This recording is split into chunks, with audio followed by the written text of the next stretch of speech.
تبارك وتعالى في كلامه المجيد.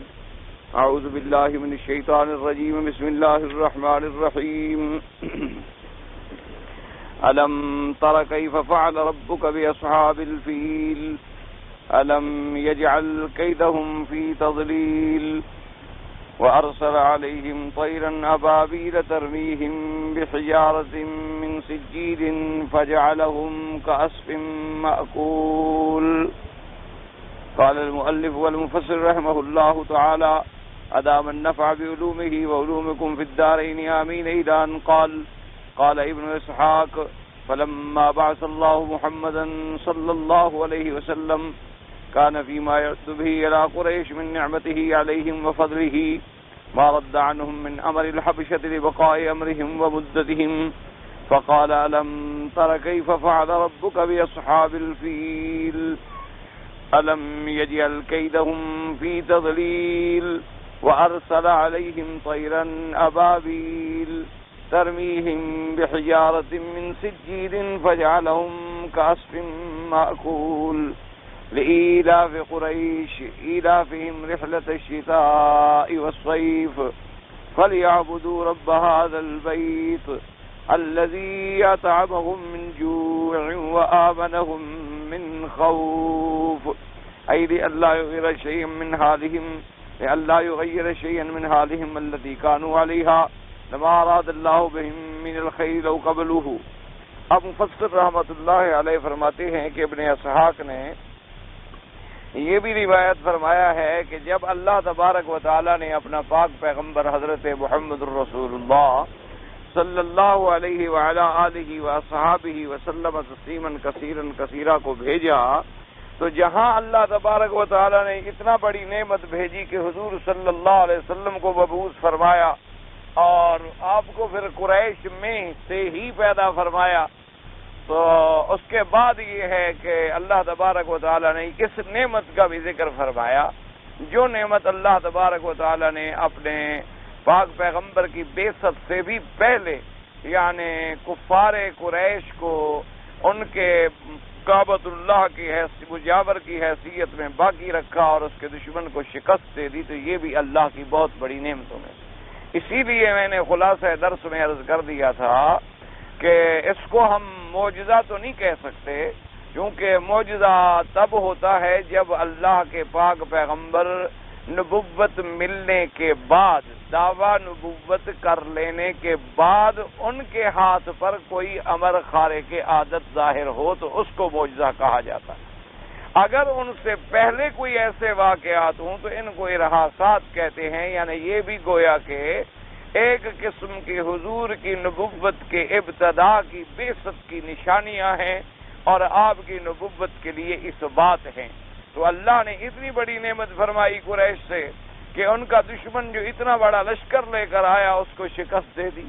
اس پر اپنا عذاب نازل فرما دیا اور قریش اسی طرح کعبۃ اللہ کے وارث بنے رہے. پھر اللہ نے اپنا پاک پیغمبر پیدا فرما دیا، تو اتنی بڑی نعمت. اور اسی طرح جیسے ان کے اسفار تھے کہ ایک سفر کرتے تھے وہ ہمیشہ یمن کی طرف اور ایک سفر کرتے تھے وہ ہمیشہ شام کی طرف، جو ان کے تجارتی سفر تھے. یعنی جب سردیوں کا موسم ہوتا تو وہ یمن کی طرف چلے جاتے اور گرمیوں کا موسم ہوتا تو وہ شام کی طرف چلے جاتے. اور ان اسفار کے اندر رحلت الشتاء اور رحلت الصیف کے اندر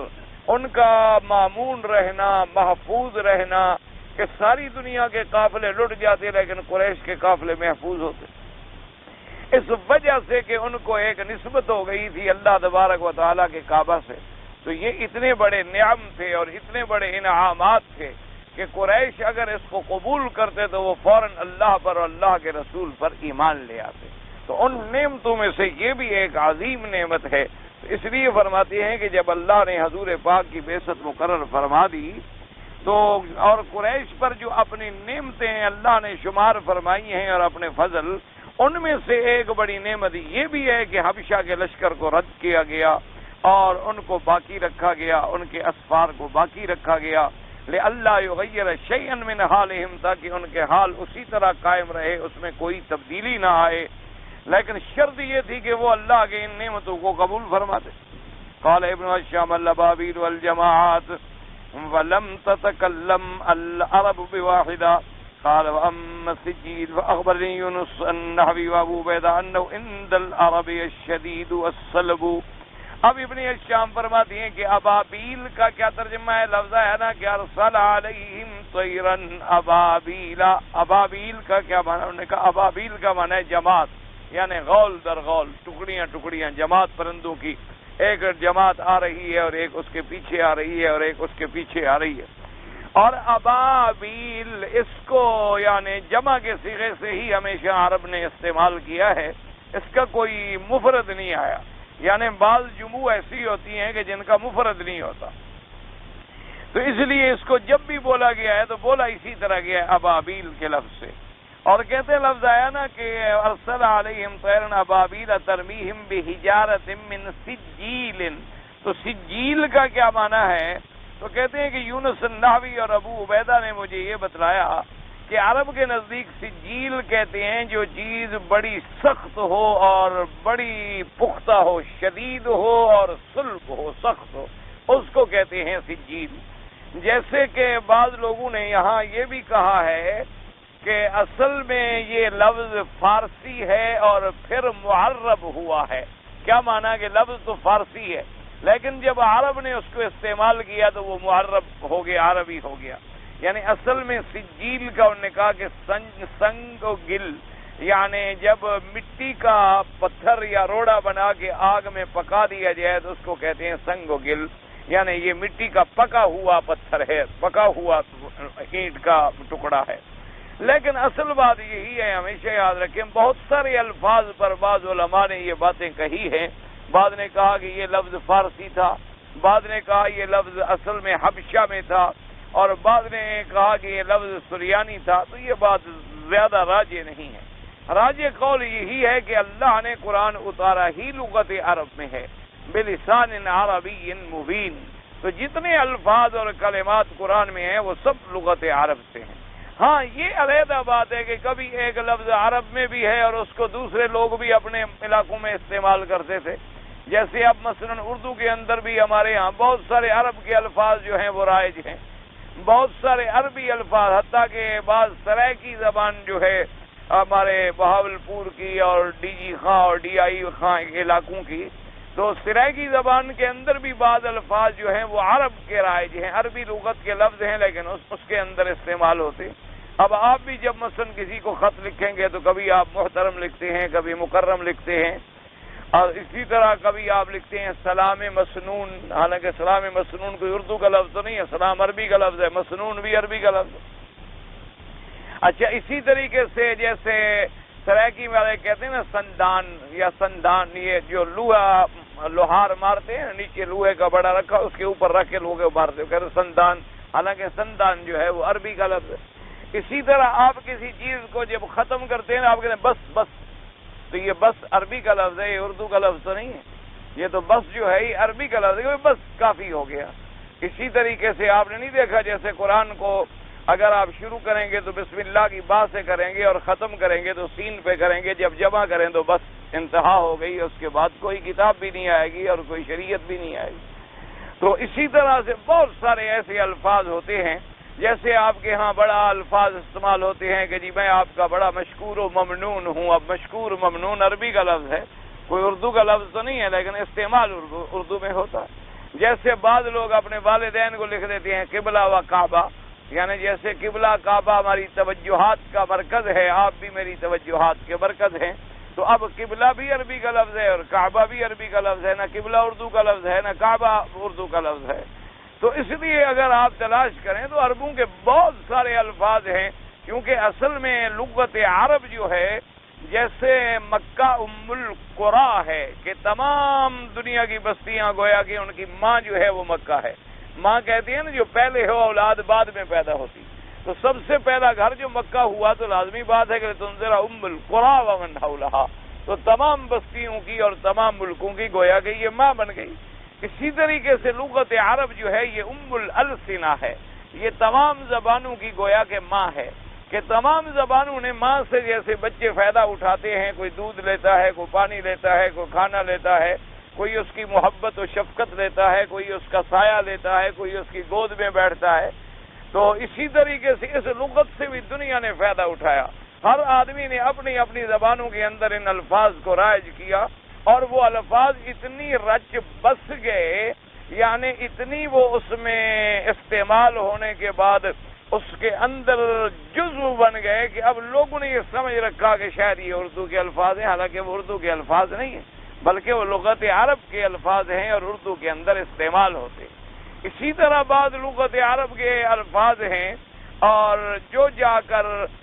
فارسی میں استعمال ہوتے ہیں، جیسے مثلا آپ کہتے ہیں نا جی آپ کی خیریت مدام خیر مطلوب، تو اب مدام کا لفظ جو ہے حالانکہ عربی کا لفظ ہے دامہ سے، یعنی ہمیشہ، دامہ یدوموں سے، تو بہت سارے ایسے الفاظ ہیں جو اگر آدمی تلاش کرے تو ایک بہت بڑی فہرست بن سکتی ہے ان الفاظات کی، ان حروف کی اور ان جمل کی اور ان کلمات کی۔ ورنہ بات یہی ہے کہ اللہ نے قرآن کو عربی اتارا، انا انزلناہ قرآنا عربیا عربیا لعلکم تعقلون، اور اسی طرح اللہ تبارک و تعالی نے فرمایا بلسان عربی مبین، ہم نے قرآن کو لغت عرب اور ایسی لسان عربی جو بالکل واضح اور کھلی ہوئی، جس میں کسی قسم کا اغلاق نہیں ہے۔ تو اس لیے بہرحال تو سجیل کے معنی صلب اور شدید کے بھی آتے ہیں، اور سجیل جو ہے یہ سجل سے بھی آتا ہے، جس کو آپ کہتے ہیں نا جی سجلات، رجسٹر ہوتے ہیں نا، آپ کہتے ہیں یہ سجل ہے، یعنی جسے آپ دیوان کہہ لیں یا رجسٹر کہہ لیں، جس میں کسی چیزوں کا اندراج کیا جائے، اس کو بھی کہتے ہیں سجلات۔ تو سجیل جو ہے وہ ایک گویا دفتر بھی ہے، یعنی اس کے اندر لکھا ہوا تھا اللہ تبارک و تعالیٰ کا کہ فلاں قوم پر اور فلاں لشکر پر فلاں وقت میں اور فلاں جگہ پر اللہ کا عذاب نازل ہوگا۔ تو ایک سجیل کا معنی جو ہے یہ بھی کیا گیا۔ اچھا، اسی طرح ایک سجل کا معنی آیا ہے دلو کے معنی میں، جسے آپ کہتے ہیں ڈول، یعنی کسی چیز کا ڈول نکالنا، تو اس کو بھی کہتے ہیں دلو، کہ عربی میں دلو بھی آتا ہے اور سجل کا لفظ بھی استعمال ہوتا ہے۔ تو اسی طرح جیسے حدیث مبارک میں آیا، حضور نے فرمایا الحرب سجال بیننا و بینہم، حضور نے فرمایا کہ حرب جو ہے، جنگ جو ہے بھئی، یہ تو ایک ڈول ہے ہمارے اور دشمنوں کے درمیان، کبھی ہم نے کھینچ لیا اور کبھی انہوں نے کھینچ لیا، کبھی فتح ہو گئی اور کبھی شکست ہو گئی، کیونکہ یہ تو نظام عالم ہے۔ یہ نہیں ہے کہ ساری زندگی ہمیشہ مسلمانوں کو فتح ہو اور کبھی شکست بھی نہ ہو، اور یہ بھی نہیں ہوتا کہ ساری زندگی ہمیں شکست ہو اور کبھی فتح نہ ہو، کبھی فتح ہوگی کبھی شکست ہوگی۔ کبھی اللہ تبارک و تعالیٰ فتوحات کے ذریعے ہماری آزمائش کرتے ہیں کہ یہ فاتح بننے کے بعد ظالم تو نہیں بن گئے، فاتح بننے کے بعد یہ متکبر تو نہیں بن گئے اور غرور میں تو نہیں آ گئے کہ ہم نے جب ان کو اقتدار دیا تو کیا انہوں نے اقتدار کے بعد اپنے اللہ کو یاد رکھا، اللہ کے احکامات کو یاد رکھا۔ اور کبھی اللہ پاک شکست دے کے بھی آزماتے ہیں کہ جب انہوں نے شکست کھا لی، مظلوم بن گئے اور زخمی ہو گئے اور بڑی اہانت اور ذلت کا سامنا کرنا پڑا، تو کیا اس وقت بھی انہوں نے اپنے اللہ کو یاد رکھا اور اپنے ایمان کو انہوں نے قابو میں رکھا؟ ایسا تو نہیں ہے کہ کوئی تکلیف دیکھی تو اسلام کو چھوڑ کے بھاگ گئے۔ اس لیے بہرحال تو یہ لفظ اس معنی میں بھی استعمال ہوتا ہے کہ بیبانے یعنی ڈول کے، تو بہرحال سجیل کے معنی میں اور اس کے استعمالات جو ہیں وہ بہت جگہ آئے ہیں۔ تو اب مفسر رحمۃ اللہ علیہ فرماتے ہیں کہ ابن ہشام نے مجھے یہی فرمایا کہ یونس النحوی اور ابو عبیدہ، یہ بھی نحو کے بڑے لوگ گزرے ہیں، بڑے امام گزرے ہیں، انہوں نے فرمایا کہ عرب کے اندر یہ اسی معنی میں استعمال ہوتا ہے۔ قال وذكر بعض المفسرين انهما كلمتان بالفارسية جعلتهما العرب كلمة واحدة وانما هو سنج وجل، يعني بالسنج الحجر والجل والتين، يقول الحجارة من هذين الجنسين الحجر والتين۔ اب کہتا ہے مفسر رحمۃ اللہ علیہ کہ بعض مفسرین نے یہ بھی فرمایا ہے کہ یہ فارسی کے دو کلمے ہیں، جیسے میں نے کہا تھا سنگ و گل، اب عربی گل تو بول نہیں سکتے تو کہتے ہیں سنج جل، تو اس کو جیم کی طرف بولتے ہیں، ورنہ فارسی میں تو ہے سنگ اور گل۔ اور حالانکہ یہ بڑی عجیب بات ہے کہ بھئی گاف جو ہے یہ عرب کی لغت کے استعمال میں بھی نہیں ہے، لیکن اللہ کی شان ہے، اب مصر کے جتنے لوگ ہیں وہ گاف اتنا استعمال کرتے ہیں کہ انہوں نے جیم کو گاف بنا دیا، معکوس کر دیا، حق گاف، اور یعنی کہ اور گاف کو الف بنا دیا، اولک کہیں گے، اگلک نہیں کہیں گے۔ یعنی یہ عجیب لغات عامیہ ہیں، لغات ہیں، یعنی بالکل معکوس بات ہوگی. حالانکہ پہلے وہ گاف کو جیم پڑھتے تھے، سنج جل، گل کے بجائے جل، اور اب انہوں نے الٹا جیم کو گاف بنا دیا، عکس کر دیا، اس کا معکوس کر دیا. تو بہرحال وہ کہتے ہیں کہ یہ کلمتان بالفارسیت، عربوں نے ان کو ایک کلمہ بنا دیا سجیل، حالانکہ یہ دو تھے، سنگ اور گل. سنگ کہتے ہیں پتھر کو اور گل کہتے ہیں مٹی کو، یعنی یہ پتھر جو ہے ان دو جنسوں سے تھا، پتھر اور مٹی. قال والعصف ورق الزرع، کہتا قرآن نے فرمایا فجعلهم كعصف مأکول. تو عصف کیا ہے؟ انہوں نے فرمایا ورق الزرع، یعنی کھیتی کا جو پتا ہوتا ہے، مقصد ہوتا ہے بھوسا، جیسے آپ کہتے ہیں نا بھوسا. الذی لم یکذب واحدۃ عصفۃ انتہا ما ذکرہ،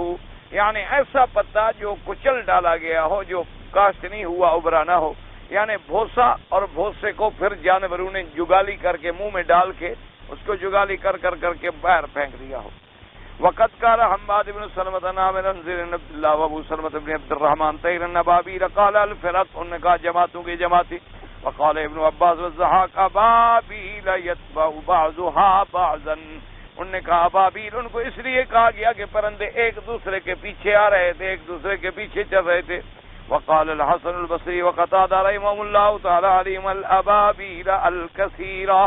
حضرت حسن بصری اور قتادہ فرماتے ہیں کہ ابابیل کا معنی ہے بہت سارے پرندے. وقال مجاہد ابابیل شتى متتابعة مجتمعة، انہوں نے کہا کہ ابابیل کا معنی یہ ہے کہ کبھی جیسے پرندے پھٹ جاتے ہیں، کبھی پھر اکٹھے ہو جاتے ہیں. جب پرندے اڑتے ہیں نا، کبھی کبھی ان کی جماعتیں جو ہیں مل جاتی ہیں، وہ ایک جماعت بن، کبھی علیحدہ علیحدہ اور متفرق بھی ہو جاتے ہیں. وقال ابن زید الابابیل المختلفة ستأتي من ها هنا ومن ها هنا اتتهم من كل مكان.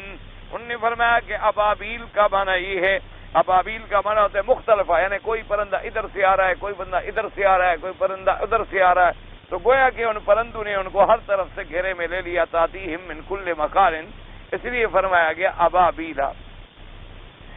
اب اس کے بعد مفسر فرماتے ہیں وقال الکسائی سمیت بعض النحویین یقولون واحد الابابیل ابیل. کسائی یہ بھی نحو کا ایک آدمی گزرا ہے، نحو کا امام گزرا ہے. وہ کہتا ہے کہ میں نے عرب میں یہ بھی سنا کہ ابابیل تو جمع ہے نا، تو ابابیل اگر جمع ہے تو اس کا مفرد کیا ہے؟ تو انہوں نے کہا اس کا مفرد ہے ابیل، اس کا مفرد جو ہے وہ ابیل آیا ہے. ویسے بات یاد رکھیں، راجح قول نحویوں کے نزدیک یہ ہے کہ یہ ایسی جمع ہے الذی لا مفرد لہا، جس کا مفرد ہوتا ہی نہیں، یعنی جب بھی استعمال ہوگا اسی معنی میں استعمال ہوگا، اسی معنی کے اندر استعمال ہوگا اور اسی لفظ کے اندر استعمال ہوگا. یعنی ایک پر بھی یہی استعمال کریں گے اور ٹکڑیوں پر بھی یہی استعمال کریں گے ابابیل. تو بہرحال یعنی بعد نے فرمایا ابابیل کا معنی جو ہے یعنی ٹکڑی، اور بعد نے کہا جماعتیں، بعد نے کہا متفرق، بعد نے کہا ایک دوسرے کے پیچھے آنے والے. وقال ابن جرير حدثني عبد الله قال حدثني داود النساء بن عبد الله بن الحارث بن نوفل انه قال في قوله تعالى وارسل عليهم طيرا ابابيل هي الاقادي كالابل المؤبله. انہوں نے کہا ابابیل جو ہے ٹکڑے ٹکڑے جیسے کہیں ابل، اور مؤبل یعنی اس کے مفرد نکالا انہوں نے. وحدثنا ابو قريب قال حدثنا وكيع بن عون بن سيرين بن عباس وأرسل عليهم طيرا أبابيل قال لها خراطيم كخراطيم الطير وأكف كأكف الكلاب. اللہ نے ان پر جو پرندے بھیجے، حضرت ابن عباس رضی اللہ تعالیٰ عنہ کا ایک قول مبارک یہ ہے کہ ان کی آگے چونچ ایسی تھی جیسے پرندوں کی ہوتی ہے، لیکن ان کے پنجے جو تھے پاؤں ایسے تھے جیسے کتے کے پنجے ہوتے ہیں اور پاؤں ہوتے ہیں. اصل میں یہ باتیں جو ہے نا، جیسے الحمدللہ میں نے پہلے بھی کئی دفعہ عرض کیا ہے کہ اس قسم کے واقعات میں جتنے لوگ مشاہدہ کرتے ہیں نا جی، پھر ہر آدمی اپنے عقل اپنی رائے کے مطابق ایک بات بتاتا. کیونکہ جب یہ واقعہ پیش آیا، سیدھی سی بات ہے کہ کوئی بہت بڑا جانور تو تھا نہیں، اچھا کوئی زمین پہ چلنے والی چیز بھی نہیں تھی، آسمانوں پہ اڑنے والے پرندے تھے. اچھا پھر جو لوگ مشاہدہ کرنے والے ہیں وہ دو قسم کے تھے. ایک تو وہ لوگ تھے جو ابرہہ کے لشکر میں آئے، جب ان پر اللہ کا عذاب پڑا وہ تو بے ہوش ہوئے اور بھاگے اور مرے اور دفع ہو گئے، ان کی بات کا تو کوئی اعتبار ہی نہ رہا. اچھا، دوسرے اس کے روایت کرنے والے ہیں قریش۔ قریش کا یہ عالم تھا کہ کوئی کہیں پہاڑ پہ تھا، کوئی ہرا پہ تھا، اور کوئی کہیں تھا، اور کوئی کہیں تھا، اور کوئی کہیں تھا۔ لہذا ان لوگوں نے جو کچھ دور سے دیکھا اور جو کچھ ان کو سمجھ آیا، انہوں نے اپنے اندازے کے مطابق ایک بات بتلا دی۔ کسی نے کہا اتنا بڑا پرندہ تھا، کسی نے کہا کبوتر کے برابر تھا، کسی نے کہا کبوتر سے چھوٹا تھا، کسی نے کہا وہ سرخ رنگ کا تھا، کسی نے کہا وہ سیاہ رنگ کا تھا۔ یہ اصل واقعہ یہ ہے، کیونکہ اب ایسے حالات کے اندر کسی نے اس پرندے کو پکڑ کے اپنے ہاتھوں میں رکھ کے تو نہیں دیکھا کہ اس کے بعد آپ کو روایت کرتا ہے کہ وہ پرندہ میں نے بالکل وزن بھی کیا تھا، اس کا وزن اتنا تھا، اور پیمائش کی تھی، پر اس کے اتنے تھے، اور چونچ اتنی چوڑی تھی، اور پاؤں اتنے چوڑے تھے۔ ایک اندازے کے مطابق بات ہے، سب نے فرمائی ہے۔ تو اس لیے بہرحال حضرت ابن عباس رضی اللہ تعالی عنہ کا یہ قول مبارک۔ اور بہرحال اسی طرح یعنی یہ واقعہ ایسا عبرت بنا کہ اہل مکہ میں سے کچھ لوگوں نے اس مقام سے جا کر وہ جو پتھر ان پہ پھینکے گئے تھے وہ پتھر اکٹھے کر کے کافی عرصے تک رکھے۔ بعض لوگوں نے پھر ان پتھروں کو بھی دیکھا جو پتھر ان پر اللہ تبارک و تعالیٰ کی طرف سے برسائے گئے۔ اور اسی طرح یہ بھی روایات میں آیا ہے، جس کو بی بی عائشہ صدیقہ رضی اللہ تعالی عنہ اور بی بی اسماء رضی اللہ تعالی عنہ بیان فرماتی ہیں۔ وہ فرماتی ہیں کہ ان کے لشکر میں سے صرف 2 آدمی بچ گئے تھے، اور ان 2 کا بھی یہ عالم تھا کہ وہ اپاہج ہو گئے، لنگڑے ہو گئے اور اندھے ہو گئے۔ تو بی بی صاحبہ فرماتی ہیں کہ میں نے ان کو مکے کی گلیوں میں بھیک مانگتے ہوئے دیکھا کہ وہ آئے تھے مکے پہ حکومت کرنے کے لیے، آئے تو تھے کعبۃ اللہ کو گرا کر اس علاقے پہ اپنے اقتدار قائم کرنے کے لیے، لیکن اللہ نے ان کو عبرت بنا دیا کہ کوئی اگر میرے کعبہ کی مخالفت سے آئے گا تو اس پر اس قسم کے اللہ تبارک و تعالیٰ کی طرف سے عذاب جو ہیں وہ نازل ہوں۔ اور یہ بھی اللہ کی حکمتیں ہیں، اللہ چاہیں تو کر دیں، اللہ نہ چاہیں ان کی مرضی ہے۔ اب دیکھیں بیت المقدس بھی تو آخر اتنا بڑا مقام ہے اور قبلۃ الانبیاء ہے علیہم الصلوات والتسلیم، تمام انبیاء نے اس کی طرف نمازیں پڑھی، حضور صلی اللہ علیہ وسلم نے اس قبلے کی طرف نمازیں پڑھی، لیکن آج ہمارے گناہوں کی وجہ سے وہ یہودیت کے تسلط میں ہیں۔ اور اسی طرح اس پہ بھی کئی ادوار گزرے، کبھی کافروں نے قبضہ کر لیا، پھر مسلمانوں نے قبضہ کر لیا، پھر کافروں نے قبضہ کر لیا، پھر مسلمانوں نے قبضہ کر لیا، اور آخر میں پھر حضرت سیدنا امیر المؤمنین عمر بن الخطاب رضی اللہ تعالی عنہ کے دور میں آ کر اسے صحیح معنوں میں عزت ملی، آزادی ملی، تکریم ملی، جو صدیوں تک قائم رہی، اور ہماری بدقسمتی سے پھر ہم اس سے محروم ہو گئے۔ تو یہ سارے معاملات جو ہیں اللہ تبارک و تعالیٰ کی اس میں حکمتیں ہیں، اللہ تبارک و تعالیٰ کی شان ہے۔ اسی طرح میرے آقا نے حضور پاک صلی اللہ علیہ وسلم نے فرمایا کہ ایک وقت آئے گا اور آپ نے فرمایا اسی طرح حبشہ کے علاقے کا ایک آدمی ہوگا، فرمایا اس کی ایسے باریک باریک پنڈلیاں ہوں گی، اور فرمایا کہ وہ اللہ کے کعبے کو آ کے توڑے گا، گویا کہ میں دیکھ رہا ہوں وہ ایک ایک پتھر کر کے توڑ ڈالے گا، تو اس کے بعد پھر قیامت قائم ہو جائے گی۔ تو بہرحال یہ سارے معاملات جو ہیں یہ اللہ تبارک و تعالیٰ کی حکمتیں ہیں، اور ہمارا کام یہ ہوتا ہے کہ جو چیزیں ہمارے عقل میں آ جائیں الحمدللہ، اگر کوئی بات ہمیں سمجھ نہ آئے تو ہمارے عقل کا قصور ہو سکتا ہے، ہماری عقل ناقص ہے، لیکن اللہ کا فرمان اور اللہ کے پاک پیغمبر کا فرمان کبھی غلط نہیں ہو سکتا۔ پھر ہماری عقل جو ہے کہ ہم گنی چیزیں یعنی محدود چیزوں کا علم رکھتی ہے، اور لامحدود چیزیں ایسی ہیں جن کا ہمیں علم بھی نہیں۔ اس لیے بہرحال ہمارا جو اللہ کے فرمان کا اور اللہ کے رسول کا حکم ہے اس پر ہمارا ایمان و یقین ہے۔ اور اس کے بعد فرماتی ہیں جناب وحدثنا یعقوب بن ابراہیم قال حدثنا شیم قال قلنا حسین اکرمت فی قوله تبارک و تعالی طیرا ابابیلا قال كانت طیرا خضرا خرجت من البحر لها رؤوس كرؤوس السباع۔ حضرت اکرمہ کا ایک قول یہ بھی ہے طیرا ابابیل، ان نے فرمایا وہ سبز رنگ کے پرندے تھے اور دریا کی طرف سے آئے یعنی جدے کی طرف سے بحر کی طرف سے آئے، اور فرماتے ہیں لہا رؤوس کرؤوس السباع، ان پرندوں کے سر ایسے تھے جیسے جانوروں کے سر ہوتے، سباع کہتی ہیں یعنی جنگلی جانور جو ہیں جیسے ان کے سر ہوتے ہیں، ان کے سر ایسے تھے، اور وہ آئے جو ہیں وہ اس دریا کی طرف سے آئے اور ان پر آ کے اللہ کی طرف سے عذاب برسایا۔ وحدثنا ابن بشار قال حدثنا ابن مهدي سفيان عن النبي سفيان عن عبيد بن عمير طيرا أبابيل قال هي طيور سود بحرية في مناقيرها وأظافيرها الحجارة وهذه اسانید صحیحۃ۔ عبید ابن عمیر فرماتی ہیں کہ طیرن ابابیل، ان نے فرمایا کہ یہ پرندے جو ہیں سیاہ رنگ کے تھے،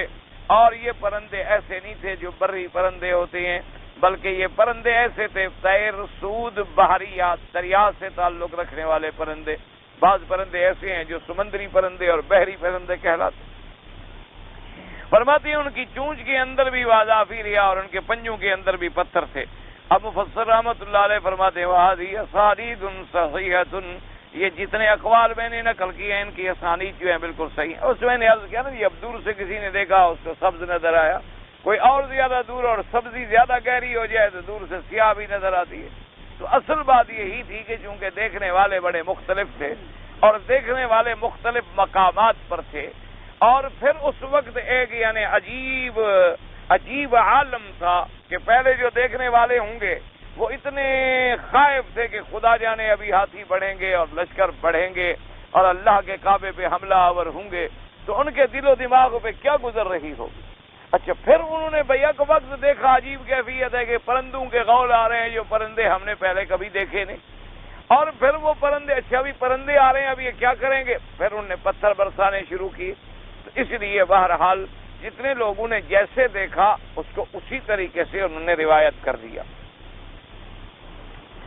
اور اس کے بعد جناب فرماتی ہیں طیب قال سعید بن جبیر كانت طیرا خضرا لا مناکیر صفر تختلف علیہم۔ سعید بن جبیر فرماتے ہیں کہ پرندے جو تھے وہ سرخ تھے،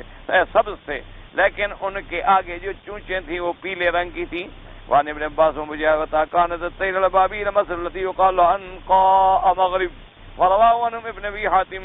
ابن عباس مجاہد اور عطا کا رضی اللہ عنہم کا ایک قول مبارک یہ بھی ہے، انہوں نے کہا وہ ابابیل پرندے جو تھے وہ ایسے تھے جیسے مغرب کے علاقوں میں ایک پرندہ ہوتا ہے جس کو عنقا کہتے ہیں، انہوں نے کہا گویا اس کی شکل تھے۔ وقال ابن ابی حاتم حدثنا ابو زرع قال حدثنا عبید اللہ بن محمد بن ابی شیبہ قال حدثنا ابو معاویہ عن معمر عن ابی سفیان عن عبید بن عمیر قال لما اراد الله ان يهلك اصحاب الفيل بعث عليهم طيرا انشئت من البحر امثال الخطاطيف كل طير منها يحمل 3 احجار مجزات حجرين في رجله وحجرا في منقاره قال فجاءت حتى سقط على رؤوسهم ثم صاحت والقت ما في ارجلها ومناكيرها فما يقع حجر على رجل الا خرج من دبره ولا يقع ولا شيء من جد الا خرج من الجانب الاخر وبعث الله ريحا شديدة وضربت الحجارة فزادت شدة فأهلكوا جميعا۔ ابھی سفیان عبید بن عمیر سے روایت کرتے ہیں کہ جب اللہ نے ارادہ فرمایا کہ اصحاب الفیل کو ہلاک کر ڈالیں، اللہ نے ان پر پرندے بھیجے، اور وہ پرندے جو تھے وہ دریا سمندر کی طرف سے آئے جیسے خطاطیف ہوتے ہیں سمندری۔ کل طیر منہا، ہر پرندہ جو ہے اس نے 3 پتھر اٹھائے ہوئے تھے، مجزعتن وہ تقسیم تھے، یعنی حجرین فی رجلہ 2 پتھر جو تھے ان کے پنجوں میں، ایک پنجے میں، وحجرن فی منقارہ اور ایک جو تھا اس کی چونچ کے اندر تھا۔ قال فجاءت حتى سقط على رؤوسهم، انہوں نے آ کے ان کے سروں پر جو چونچ کے اندر تھا پتھر وہ پھینکا، ثم صاحت پھر انہوں نے آوازیں نکالی، والقت ما فی ارجلها اور جو ان کے پاؤں میں تھے اور وہ بھی گزارے، فما يقع حجرا على راس رجل، اگر وہ پتھر کسی انسان کے سر پہ پڑتا الا خرج من دبرہ وہ نیچے سے نکل جاتا، اور اسی طرح ولا يقع على شيء من جسده الا خرج من الجانب الاخر، اور جس جگہ بھی پڑا نا جی مثلا سر پہ پڑا نیچے سے نکل گیا، ادھر پڑا تو ادھر سے نکل گیا، ادھر پڑا تو ادھر سے نکل گیا، یعنی اس پتھر میں اتنی شدت تھی۔ اور اللہ تبارک و تعالی نے پھر ایسی سخت ہوا بھی چلا دی کہ اس ہوا کی وجہ سے بھی ان پتھروں کی شدت میں اور زیادہ تیزی آ گئی، اور سب کے سب کو اللہ تبارک و تعالی نے ہلاک و برباد کر ڈالا۔ وقال السدی ان اکرمۃ بن عباس رضی اللہ تعالی عنہ حجارۃ من سجیل قالتین فی حجارہ سنگ وگل وقد قدمنا بیان ذالک ماغرانیاتی ہا ہونا۔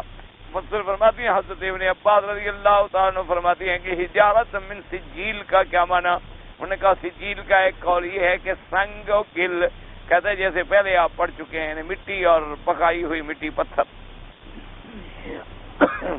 قوله تبارک و تعالی فجعلهم كعصف مأکول. قال سعید بن جبیر يعني التبن الذي تسميه العامة هبور. وفي رواية عن سعيد ورق الهنطة وعنه أيضا الأسف والتبن والمأكول القصيل يجز للدواب. وكذلك قال سمسي وعن ابن عباس الأسف والقشرة التي على الحبة كالغلاف على الهنطة. اللہ تبارک و تعالی نے فرمایا کہ پھر ہم نے ان کو ایسے کر ڈالا کہ اسفم معقول، جیسے بھوسا کھایا ہوا. سعید ابن جبیر فرماتی ہیں کہ اسفم معقول کا کیا معنی ہے؟ انہوں نے کہا تبن، تبن کہتے ہیں بھوسے کو، بھوسی جو اپنا گندم کے بعد نکلتی ہے نا اس کو بھوسا کہتے ہیں. انہوں نے کہا اس سے مراد جو ہے وہ اسی بھوسی کو کہا جاتا ہے، تبن کو. انہوں نے کہا لغت عامیہ میں یعنی عام لوگ آج کل اس کو عربی میں حبور بھی کہتے ہیں، اس لفظ سے بھی وہ استعمال ہوتا ہے. اور فرماتی ہیں وفی روایت ان سعید، حضرت سعید سے ایک روایت یہ ورق الہنطہ یعنی گندم کی شاخوں کے جو پتے ہوتے، بات وہی ہے.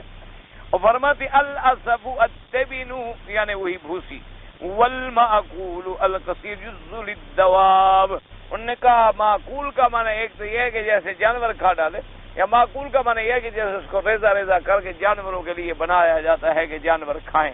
یعنی جیسے جانوروں کا کھاجا بن جاتا ہے،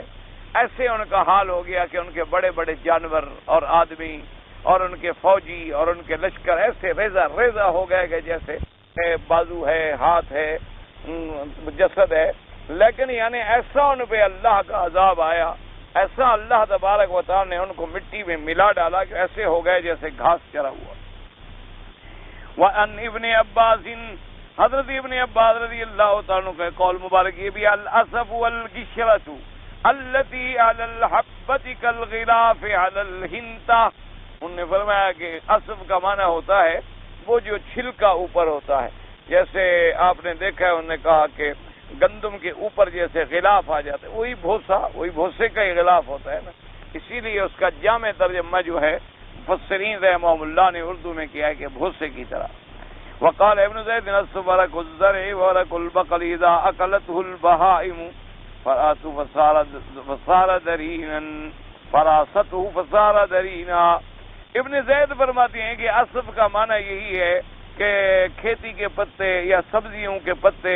جب ان کو جانور کھا ڈالیں تو دیکھا ہے آپ نے اس کو کیسا بنا ڈالتے ہیں، درین یعنی کھائے ہوئے اپنے ٹکڑے. والمعنی معنی یہ ہوگا ان اللہ سبحانہ وتعالی اہلکہم ودمرہم وردہم بکیدہم وغیظہم لم ینالوا خیرا وَأَهْلَكَ عَامَةٌ مَّنْ يَرْجِ مِنْهُمْ بِخَيْرٍ وَلَمْ يَرْجِ مِنْهُمْ مُخْبِرٌ إِلَّا وَهُوَ جَرِيحٌ كَمَا جَرَى لِمَلِكِهِمْ أَبْرَهَ وَإِنَّهُ إِنْ صَدَعَ صَدْرُهُ عَنْ قَلْبِهِ حِينَ وَصَلَ إِلَىٰ بَلَدِهِ صَنْعَاءَ وَأَخْبَرَهُم بِهَا جَرَى لَهُمْ ثُمَّ مَاتَ وَمَلِكَ بَعْدُ ابْنُهُ يَكْسُومُ ثُمَّ مِنْ بَعْدِ يَقُومُ مسروق ابن أبرهة ثُمَّ خَرَجَ سَيْفَ بِنْ ذِي يَزْنِ الْحِمْيَرِ إِلَىٰ كِسْرَى فاستعانه على الحبشة فأنفذ معه من جيوشه فقاتلوا معه فرد الله إليهم ملكهم وما كان في آبائهم من الملك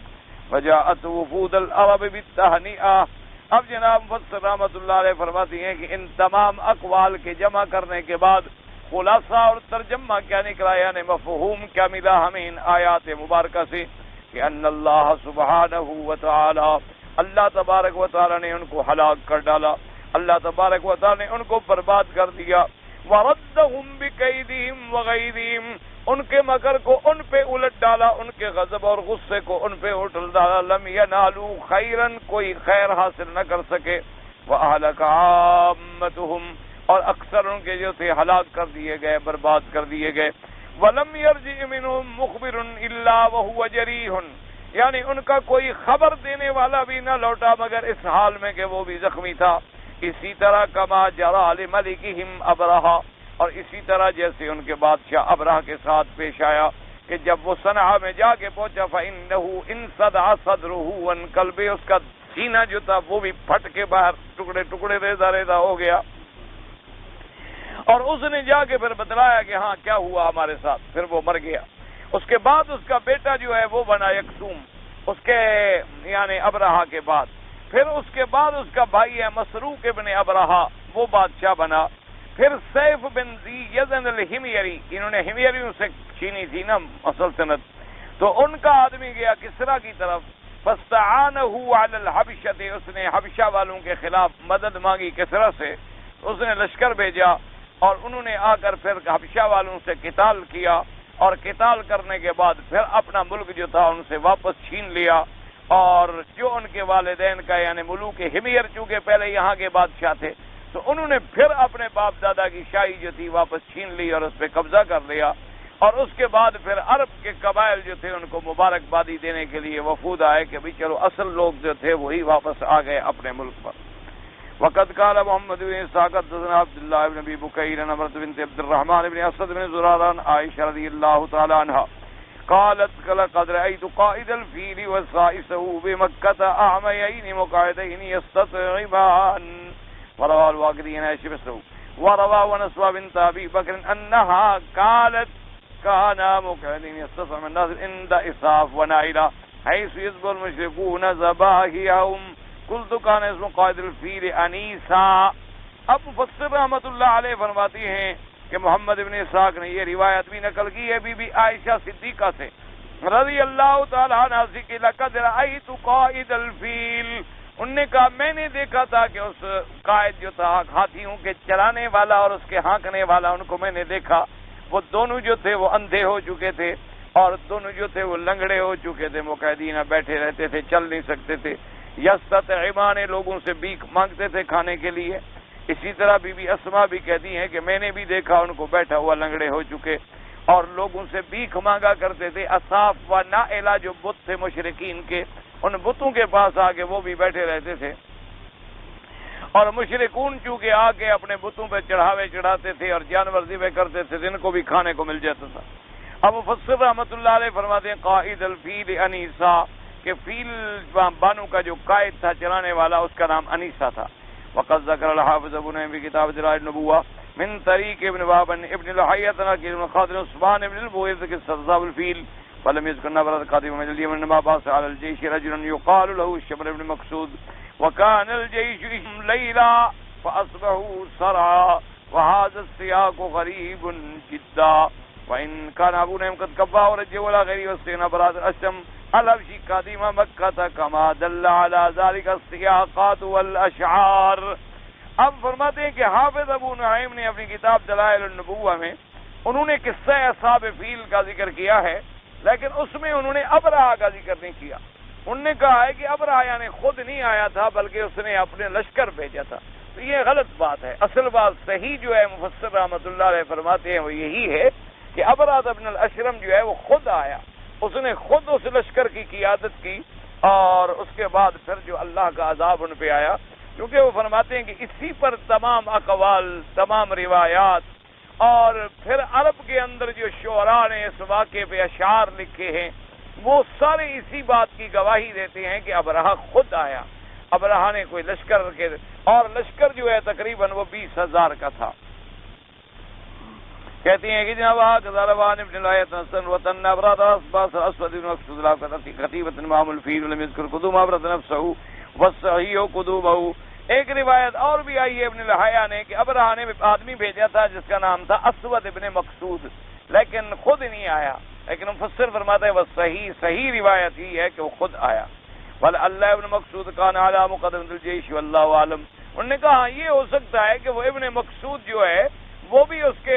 لشکر جو پہلے بھیجا جاتا ہے جسے مقدمۃ الجیش کہتے ہیں اس کا بڑا ہو، تو اس کو کسی نے دیکھا ہو تو یہ سمجھا ہو کہ شاید یہی لشکر لے کے آیا ہے اور ابرہہ نہیں آیا، ورنہ صحیح روایت یہی ہے کہ ابرہۃ الاشرم جو ہے وہ خود آیا۔ ثم ذکر ابن اسحاق شیء من الشعر فيما كان من قصة فيه مزاج شیخ عبداللہ بن زباری تنقلوا عن بن مکہ انها كانت قديما لا يرى محرمها لم تخلق الشعر ليالي حرمت اذ عزيز من الانام يرومها سائل امیر الجیش نامارا وصوف ينبل جاہرین علیمها 60,000 لم يؤبوا رزهم بل لم يشباد لیا بسقیمها کانت بہا عاد وجرهم قبلهم واللہ من فوق العباد یقیمها. کہتا ہے کہ جب وہ مکے میں آئے، جو مکہ اللہ تبارک و تعالیٰ کا سب سے پرانا گھر ہے اور جس کو کوئی حاصل نہیں کر سکتا، کہتا ہے کہ اس رات جب وہ آئے تو پوچھیں اپنے بادشاہ سے کہ ان کے پاس کیا گزری، کہ 60,000 کا لشکر لے کے آئے، لیکن 60,000 میں کوئی واپس نہ گیا مگر وہ جو بیمار تھا یا اس کے بعد عذاب یافتہ تھا. حالانکہ پہلے قوم عاد بھی رہی، قوم جرہم بھی رہی، لیکن کہتے ہیں سب سے بڑی بات یہ ہے کہ اللہ تبارک و تعالی نے جب خود اپنے گھر کی حفاظت کی. قال ابو قیس بن اسد الانصاری البدری ومن سنه يوم فيل الحبوشي اس كلما باسوا ورزم مہاجنهم تحت اقرابه. کہتے ہیں اس دن دیکھو جب ہاتھیوں کے لشکر نے اپنا لشکر بھیجا، نتیجہ کیا نکلا کہ وہ سب کے سب ختم ہوئے. وقد شربوا انفه فانخرم، اس کا ناک بھی کٹا اور شکست کھا گیا. وقد جاروا صوته مغلا اذا بمهو كفاه كلم، اور اس کی یعنی پیشانی اور اس کا آگے سے پیچھے سے سب زخمی ہو گیا. فواللہ وادبر دراجہ، بھاگا. وقت باب الظلم من کان سم، اور لوٹا اپنے ظلم کے ساتھ. فارسلهم من فوقهم حاصبا يلف مثل لف القدم، اللہ نے ان کے اوپر ایک ایسا عذاب بھیجا جس نے ان کو لپیٹ ڈالا. يهز على الصبر احبارهم وقد ساجوا كسواج الغنم، اور ایسے بھاگ رہے تھے اور ایسے آوازیں نکال رہے تھے جیسے بکریاں آوازیں نکالتی ہیں. وقال ابو السلطن ربيعة الثقفي العالمية ابن السلطن ربيعة ان آیات ربنا باقیات ما یماری فیہن الا الکفور. کہتے ہیں میرے اللہ کی قدرت کی نشانیاں جو ہیں وہ باقی ہیں، اللہ کی قدرت کی نشانیوں میں کوئی شک نہیں کرتا مگر جو کافر ہوتا ہے. خلق اللیل والنہار وکل مستبین حسابہ مقدور ثم یجر النہار رب رحیم بمحاط شعاعها منشور. اللہ نے رات پیدا کی، اللہ نے دن پیدا فرمایا. اللہ تبارک و تعالی نے ہر چیز کو اپنے حساب پہ رکھا، اور اس کے بعد اللہ تبارک و تعالی نے دن کا شعاع پھیلایا. افصل الفیل بالمغمس حتی صار یحبو کانہ ماکور، مغمس کے مقام پہ اللہ نے کیسے ہاتھیوں کے لشکر کو روکا. تازم من حلق الجطران کما قطر من ظہر کبن محظور حولہ من ملوک کند ابطال ملاویس فی الحروب سکور فخلفوا ثم ابزعروا جميعا كلهم عزم ساقه مکسور کل دین یوم القیامت عند اللہ الا دین الحنیفیت. کہتا ہے کہ ان کے بڑے بڑے لشکر والے بڑے بڑے بہادر لوگ آئے تھے جنہوں نے آ کے کوشش کی، اور جو جنگ کے اندر ایسے تھے کہ جیسے چیتے اور شکاری ہوتے ہیں باز، لیکن ان کا نتیجہ کیا نکلا کہ سب کی ہڈیاں توڑ پھوڑ ڈالی خداوند قدوس نے. کسی کا کوئی دین نہیں چلے گا مگر اسی پروردگار عالم کا جو اس نے اپنا دین قائم فرمایا ہے. اب مفسر رحمۃ اللہ علیہ فرماتی ہیں وقد تقدمنا فی تفسیر سورۃ الفتح ان رسول اللہ صلی اللہ علیہ وسلم لما اذل یوم الحدیبیہ علی الثنیہ الذی تحبط به الی قریش برکت ناقۃ فزجروها فالحت فقالوا خلعت القصواء حرنت فقال رسول الله ما خلعت القصواء وما ذاك لها بخلق ولكن حبسها حابس الفيل ثم قال والذي نفسي بيده لا يسرني اليوم خطة يزمون فيها حرمات الله الا اجبتهم اليها ثم زجرها فقامت. اب جناب مفسر رحمۃ اللہ علیہ فرماتے ہیں کہ سورۃ الفتح کے اندر آپ پڑھ چکے ہیں ماشاءاللہ کہ آقا انعامدار حضور صلی اللہ علیہ وسلم یوم الحدیبیہ میں جب آئے، آپ ثنیہ یعنی ایک جگہ کا مقام ہے، وہاں جب آپ تشریف لے آئے تو کیا ہوا کہ آپ کی اونٹنی جو تھی بیٹھ گئی. جب آپ کی اونٹنی بیٹھ گئی تو لوگوں نے کہا کیا ہو گیا، اونٹنی بزدل ہو گئی، اونٹنی تھک گئی. کسی نے کچھ کہا، آپ نے فرمایا نہیں، میری اونٹنی کی عادت ہی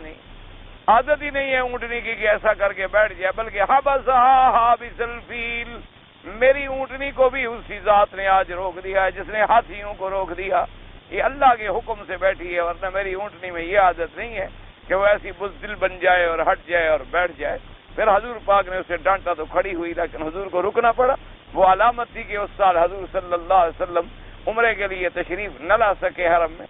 آپ کو وہیں احرام کھولنے پڑے. آپ نے جانور ذبح فرمائے، آپ پھر واپس مدینہ منورہ تشریف لے گئے،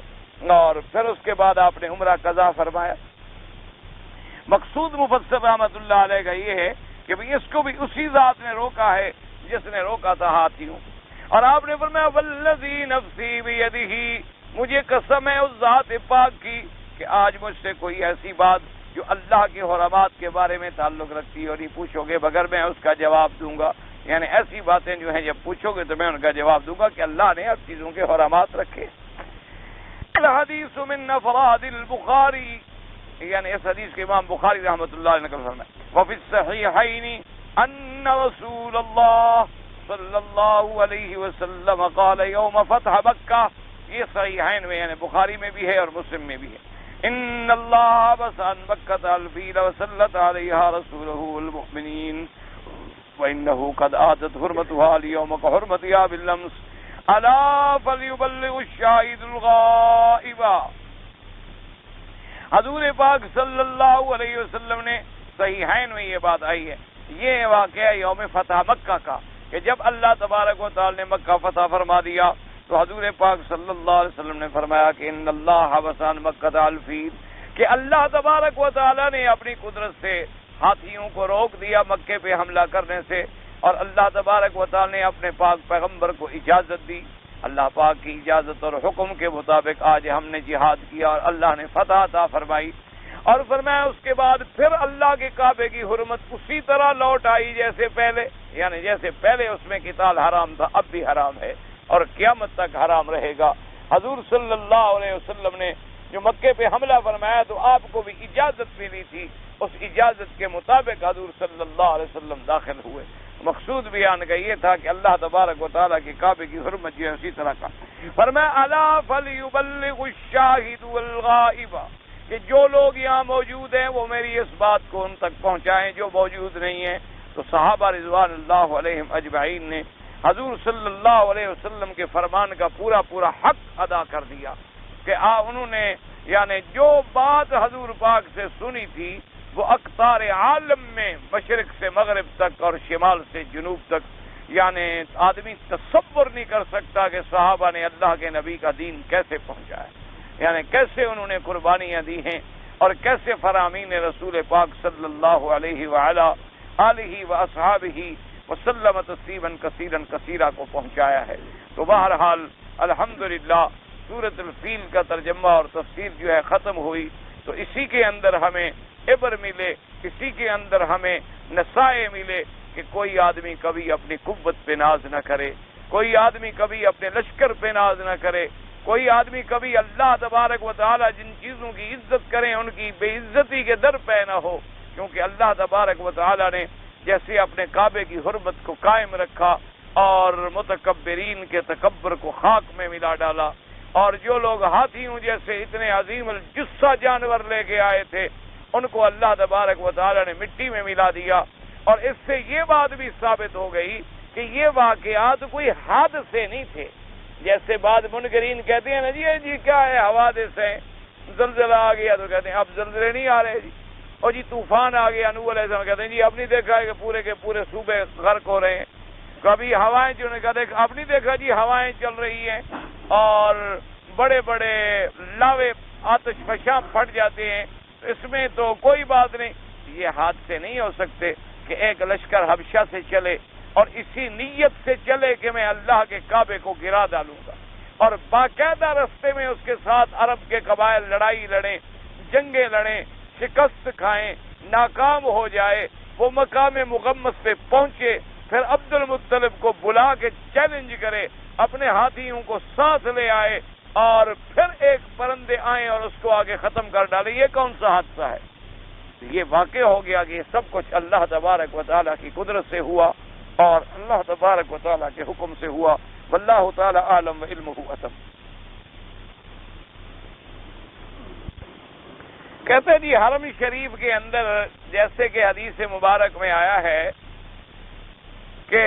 ایک نماز کا ثواب جو ہے وہ 1,00,000 کے برابر ملتا ہے، تو کیا اگر کوئی آدمی ذکر کرے یا اللہ کا قرآن پڑھے یا طواف کرے یا اور عبادت کرے تو اس کا ثواب بھی 1,00,000 ملے گا؟ گزارش یہ ہے کہ ذکر جو ہے وہ تو ہے نماز کا، ایک بات یاد رکھیں حدیث مبارک میں جو فضیلت آئی ہے وہ نماز سے تعلق ہے، لیکن یہ قاعدہ ہوتا ہے کہ محدثین کرام رحمت اللہ علیہم اجمعین نے فرمایا کہ جیسے قرآن میں بعض مقام پہ صرف نماز کا ذکر ہے، بعض جگہ صرف قیامت پر ایمان کا ذکر ہے، بعض جگہ اللہ اور آخرت پر ایمان کا ذکر ہے، درمیان میں حضور پاک کا ذکر نہیں ہے،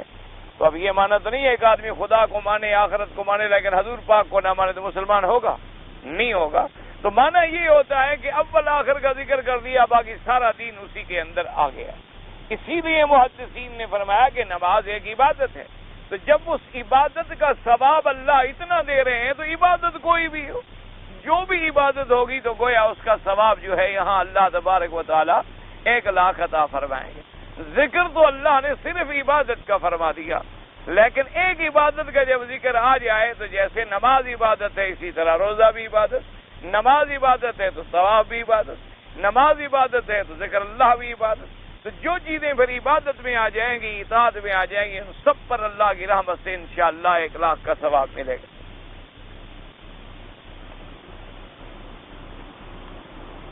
اگر عصر کے بعد وہ کہتا ہے جی کہ میں نے چونکہ نماز پڑھنا منع ہے تو میں نے 2 یا 3 یا 4 طواف اکٹھے کر لیے، تو آپ مغرب کے بعد 2 رکعت کر کے ادا کر دیں، کوئی منع نہیں۔ بہرحال یہ مسئلہ جو ہے امام ابو حنیفہ رحمۃ اللہ علیہ فرماتے ہیں کہ عصر کے بعد اور اسی طرح فجر کے بعد جب تک کہ سورج نہ نکلے نماز نہ پڑھیں۔ اگر کوئی طواف کرے تو 1 2 3 جتنا اللہ توفیق دے وہ کر لے، اور جب مغرب ہو جائے تو بعد میں ان کی نمازیں ادا کر دے۔ اسی طرح جب سورج چڑھ جائے تو بعد میں 2 3 طواف جو کر چکا ہے اس کی نمازیں پڑھ ڈالے۔ باقی ائمہ کرام کے نزدیک حرم کے اندر گنجائش ہے، وہ فرماتے ہیں چاہے عصر ہے فجر ہے یہاں ہر وقت نماز پڑھ سکتا ہے۔ تو بہرحال اللہ تبارک و تعالی آپ کو بھی اور مجھے بھی صحیح معنوں میں دین پہ چلنے کی توفیق عطا فرما دے۔ کوئی ایسی مسئلے نہیں ہیں اختلاف کے۔ تو امام صاحب کی بہرحال ایک عادت ہے کہ وہ ایسا مسئلہ لیتے ہیں کہ کوئی حدیث جو ہے اس پر رہ نہ جائے، اور چونکہ روکنے والی حدیثیں جو ہیں وہ اتنی صحت کے ساتھ ہیں اور اتنی قوت کے ساتھ ہیں اور صحیحین کی حدیثیں ہیں، اور جن میں اجازت ہے وہ حدیثیں اس پائے کی نہیں ہیں۔ اس لیے امام صاحب رحمۃ اللہ علیہ نے ان حدیثوں کو لیا ہے جن میں حضور نے منع فرما دیا کہ فجر کے بعد کوئی نماز نہیں جب تک کہ سورج نہ نکلے، اور اسی طرح عصر کے بعد کوئی نماز نہیں جب تک کہ مگر سورج ڈوب نہ جائے۔ تو بہرحال اللہ تبارک و تعالی جمیع ائمہ حق پہ، ہم تو سب کو الحمدللہ احترام اکرام اور تعظیم و تکریم کی نظروں سے دیکھتے ہیں، کسی کو بھی ہم یہ نہیں کہتے کہ وہ غلط ہے، بلکہ یہ قاعدہ ہوتا ہے کہ جس نے کسی سے علم پڑھا ہے یا جس نے جن کتابوں سے دین سیکھا ہے لازمی بات ہے اس کی بات کو زیادہ بہتر سمجھتا ہے، اور ویسے بھی اگر غور کیا جائے تو تحقیق میں یہی بات جو ہے زیادہ قوی نظر آتی ہے، کیونکہ بہرحال احادیث کی قوت اور احادیث کی صحت کو سامنے رکھا جائے۔ تو اب تو بہرحال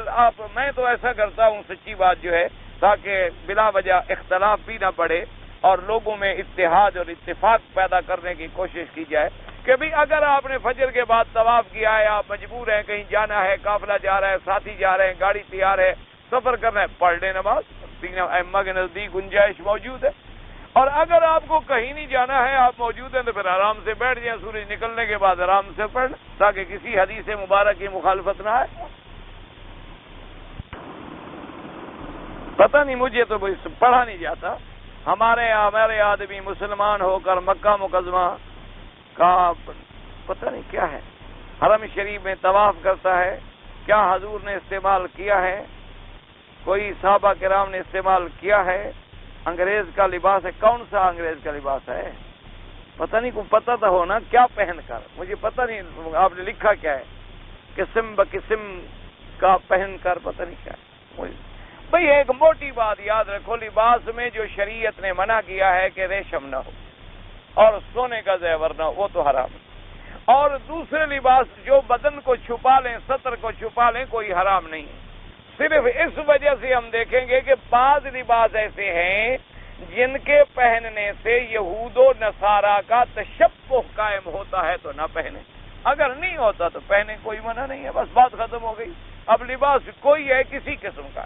اگر ایک لباس ایسا ہے جیسے یعنی مثال کے طور پر آدمی جب اس کو ایسے فوراً دیکھے تو کہ یار یہ تو انگریزی سوٹ ہے، تو مقصد ہے کہ تشبہ انگریزوں سے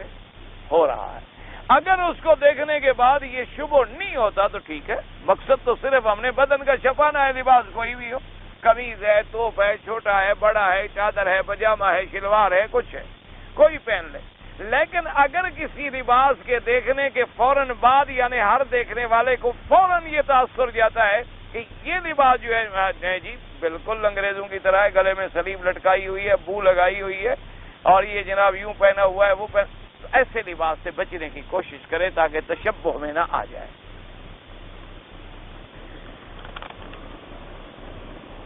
ایک شیخ اور شیخہ یعنی اگر کوئی شادی شدہ اور شادی شدہ مرد اور عورت سے زنا ہو گیا، بدفعلی کا ارتکاب ہو گیا، رجم مارنا لازم ہو گیا، پکڑا نہیں گیا تو ہم کیا کریں؟ آپ کو کس نے کہا جا کے پکڑو؟ یہ کون سا مسئلہ ہے؟ نہیں پکڑا گیا تو پکڑا جائے۔ عجیب بات ہے، یعنی پتہ نہیں کیا بے وقوفی سے سوال لکھتے ہیں، مجھے سمجھ ہی نہیں آتی۔ اور خدا کے بندے، قانون یہ ہے کہ اگر غیر شادی شدہ ہیں اور مقدمہ عدالت میں آ گیا ہے، گواہ ثابت ہو گئے ہیں تو 100 کوڑے مارے جائیں گے۔ اگر دونوں شادی شدہ ہیں تو رجم کیا جائے گا۔ اگر عدالت میں مقدمہ ہی نہیں آیا، اللہ جانے، اللہ کے بندے جانے اس کا کیا ہے۔ تو قاعدہ قانون بیان ہو رہا ہے۔ اب ایک آدمی نہیں پکڑا گیا تو اس کا آپ یا میں کیا کر سکتے ہیں؟ ایک آدمی کی شکایت نہیں آیا، ایک آدمی کا گناہ ہے، پردہ اللہ نے پردہ رکھ لیا، تو اللہ جانے، اللہ کے بندے جانے، قیامت میں ان کو عذاب دے، چاہے معاف فرما دے، چاہے ان کی توبہ قبول فرما دے۔ ایک آدمی ساری زندگی گناہ میں ڈوبا رہا، توبہ کی، اللہ نے معاف کر دیا، یہ اللہ کی مرضی ہے۔ بات ہوتی ہے قانون کی، کچھ بات کو سمجھا کرو، اللہ رحمت فرمایا، اللہ نے عقل عطا فرمایا ہے نا۔ قانون کیا ہے کہ اگر مجرم پکڑا گیا ہے اور گواہوں سے ثابت ہو گیا ہے اور دونوں شادی شدہ ہیں تو سزا کیا ہے؟ رجم۔ دونوں غیر شادی شدہ ہیں تو سزا کیا ہے؟ 100 کوڑے۔ ایک شادی شدہ ہے اور ایک غیر شادی شدہ ہے، ایک کو رجم اور ایک کو کوڑے۔ اور اگر مثلا غلام ہے، عبد ہے، آمہ ہے تو آدھی سزا، فعلیہن نصف ما علی المحصنات، ان پر اتنی سزا ہوگی جو مہر کے لیے 100 ہے تو اس کے لیے 50 ہو جائے گی۔ ایک قاعدہ ہے، ایک قانون ہے۔ جیسے مثلا آپ کے ہاں چوری کی ایک سزا ہے، لیکن ایک چور نہیں پکڑا گیا تو کیا کر لیتے ہیں؟ اگر نہیں پکڑا گیا تو اس کا معاملہ اللہ کے سپرد ہے، بات ختم ہو گئی۔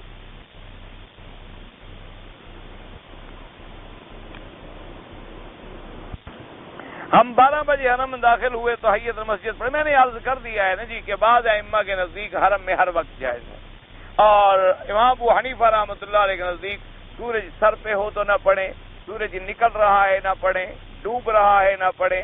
اگر عین سر پہ ہے جب تک زوال نہ ہو نہ پڑھیں۔ میں نے تو ابھی بتا دی ہوئی، ایک ہی مسئلہ ہے، ایک ہی بات ہے۔ بعض مکہ مکرمہ کے اندر ہم نے دیکھا ہے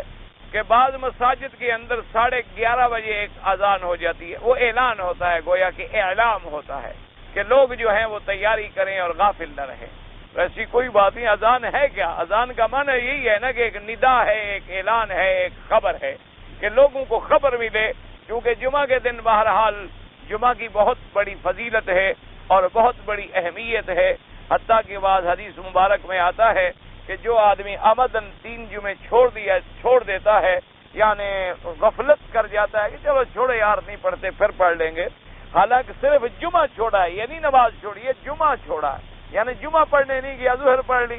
اور جمعہ میں عمدن تساہل کیا، تو ایک روایت میں آتا ہے کہ اس کے دل پہ مہر لگ جاتی ہے، یعنی جیسے کافروں کے دل پہ مہر لگ جاتی ہے، یعنی وہ پھر خیر سے محروم ہو جاتا ہے۔ تو اس لیے بعض ائمہ کرام نے اجازت دی ہے کہ اگر قبل از وقت بھی اعلان کر دیا جائے تاکہ لوگ سمجھے کہ بھی اذان ہوگی، جلدی کرو جلدی کرو، تیاری کرو تیاری کرو تیاری کرو، پھر باقاعدہ اذان ہوتی ہے، وقت پر نماز جو ہے وقت پہ ہوتی ہے۔